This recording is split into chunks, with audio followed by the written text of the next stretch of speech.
Kinda. Isn't it like when they get the seizures randomly at times? I'm not exactly sure why though. I'm thinking it's a muscle disease. That's all I know. Affects kids, I think, and that's about it. That's all I know. Not at all. No idea. No. Something in your spine, something in your back.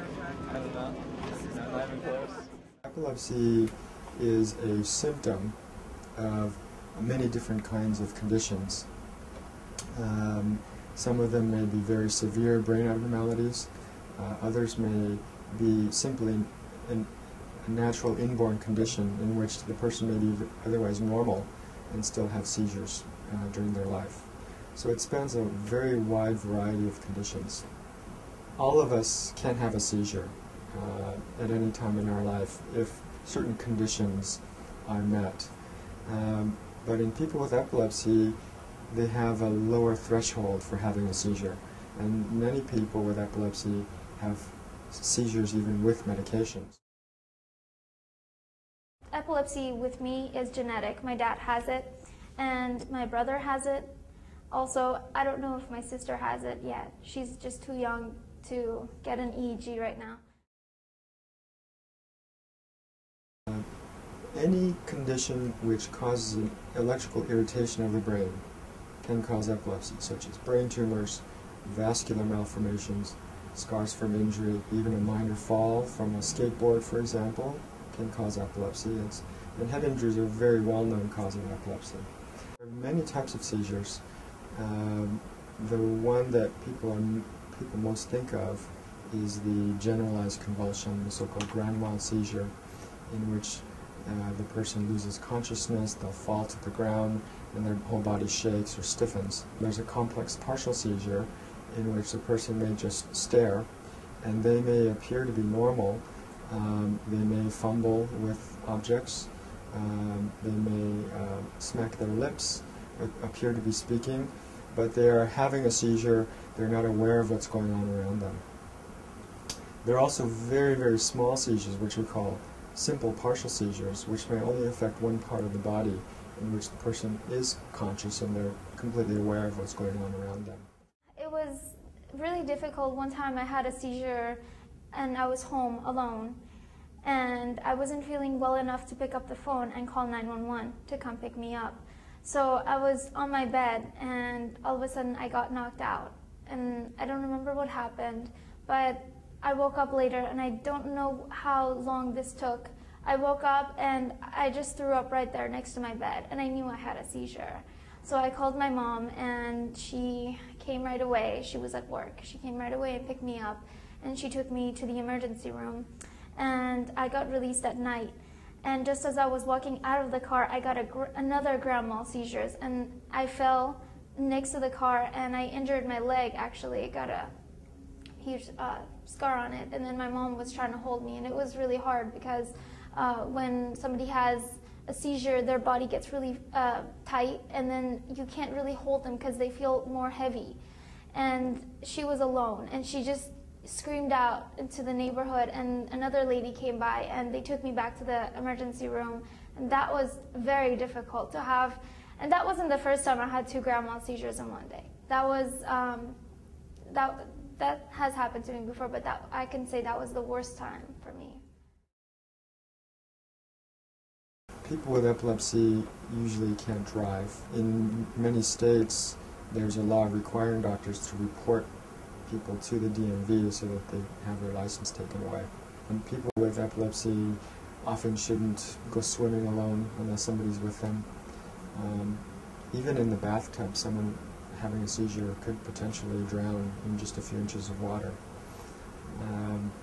People shouldn't climb ladders or heights, unsupervised. So, those are a lot of restrictions and limitations that people with epilepsy have to live with. My worst experience with epilepsy probably would be I had a small absence seizure while I was driving. I was learning how to drive when this happened, and I came to, and I was almost to my mom yelling at me to stop because I was about to hit a power box.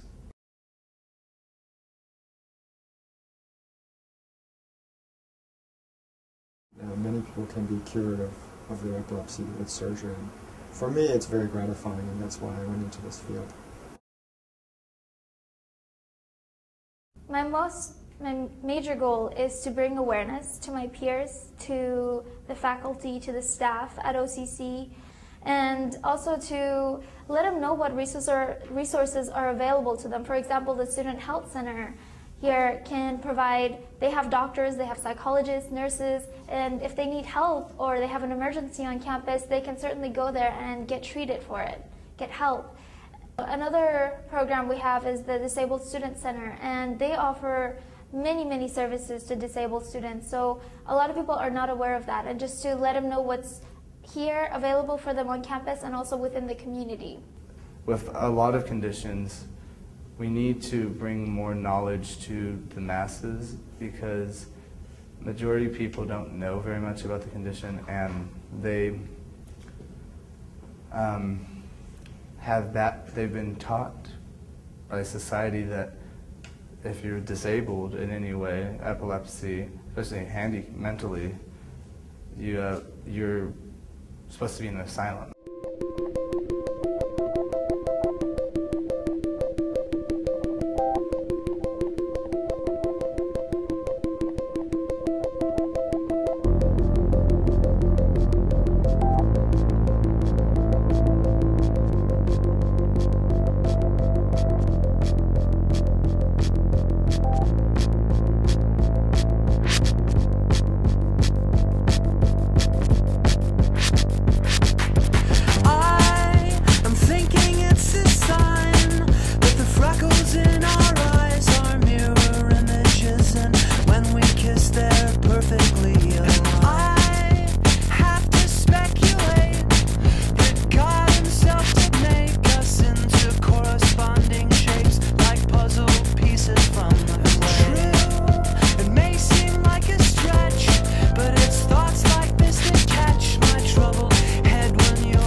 Does the health fair met your expectations? It exceeded my expectations. I am so proud of this. It was done by students from culinary art, dietary tech, doctors of tomorrow.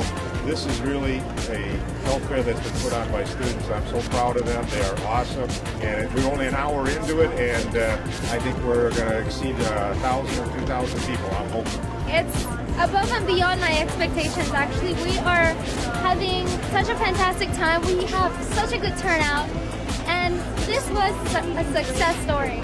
It has exceeded my expectations. I am so happy for the turnout here. I had no idea that this many people would show up. I knew we had all the vendors coming. I thought, A, are they going to come? But B, are the students going to come and interact? And the backs are disappearing, which means, students are taking part. They're visiting the booths. I mean, if you look, people are just getting involved. The booths are packed. I'm very pleased.